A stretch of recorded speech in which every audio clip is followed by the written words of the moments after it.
इधर जब गए हैं तो वही चावल लेकर के चले तंदुल जा रहे हैं।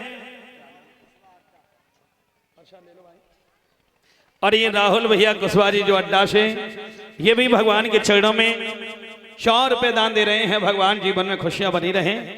आज मेरे भैया ध्यान रखना, जैसे इतने वचन कहे और आज जा रहे हैं। जब जा रहे थे तो रास्ते में देखा कि थक गए चलते चलते, एक वृक्ष के पास बैठ जाते हैं। भगवान ने योग माया के द्वारा उठवाया और जैसे उठवाया है मेरे भैया तो आज यमुना के किनारे आए हैं। देखा यमुना जी भरी हुई हैं एकदम से, का आप कैसे पार करेंगे। भगवान जो थे मल्लाह के रूप में आ गए। जैसे मेरी माँ मल्लाह के रूप में आए और आने के बाद में कहा, ए भैया मेरी नाव में बैठ लो। तो कहा भैया कछु उतराई तो ना लिया। कहा नहीं नहीं कछु ना चाहिए। तो भगवान ने बीच में तो बिठा लिया भैया, प्रदीप भैया बीच में बिठा लिया, लेकिन बीच जैसे यमुना जी में ले गए तो वहीं नाव को रोक दो।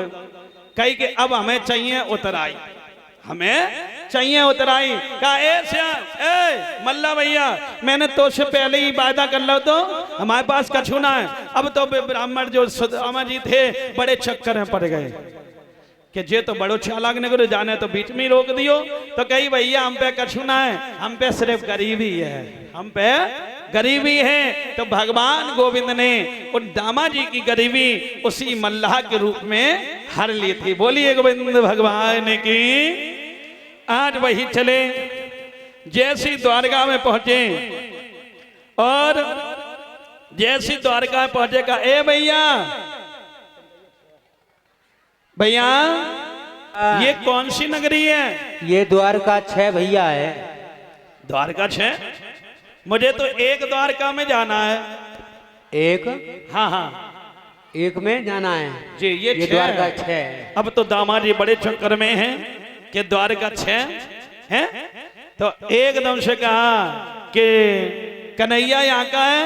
कहा कन्हैया 6। जब कहा है मेरे भैया तो पास में पहुंचे, सामने चले जाओ। जब जाकर के कहा कि सामने चले जाओ तो एकदम से मेरे भैया ध्यान रखना, सामने पहुंचे। बील वालों ने कह दिया अरे भैया जाओ ये गरीब है। कहा कि भैया गरीब हूं तो क्या हुआ, मेरे जो सका श्याम हैं यहाँ के राजा बने हुए बैठे हुए हैं, उनसे मिलवा दो। आज मेरे भैया श्याम को जब मालूम पड़ा कि हमारे सका आए हैं तो एकदम से यहाँ पर एक कवि कल्पना करता है कि देख सुदामा की दीन दशा, जैसे देखा करुणानिधि के करुणानिधि रोए, पानी परात को छुओ नहीं, नैनन शो उनके पग धोए। आज का भैया तेरी ये हालत, अपनी गद्दी पर बिठा दिया, परात में पानी मंगा वो नहीं छुए, रो करके आंसुओं से पैर धुब जाते हैं, हिलकी भर करके रोने लगे। कहा भैया, तो वहीं पर रुक्मणी आ गई।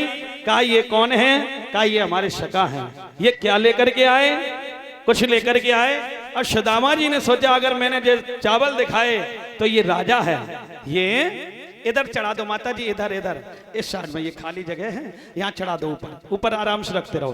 तो इधर भाई तंदुल जो चावल थे निकाले, अब आप लोग आराम से आते जाएंगे और इधर खाली जगह में आराम से चढ़ाते रहें।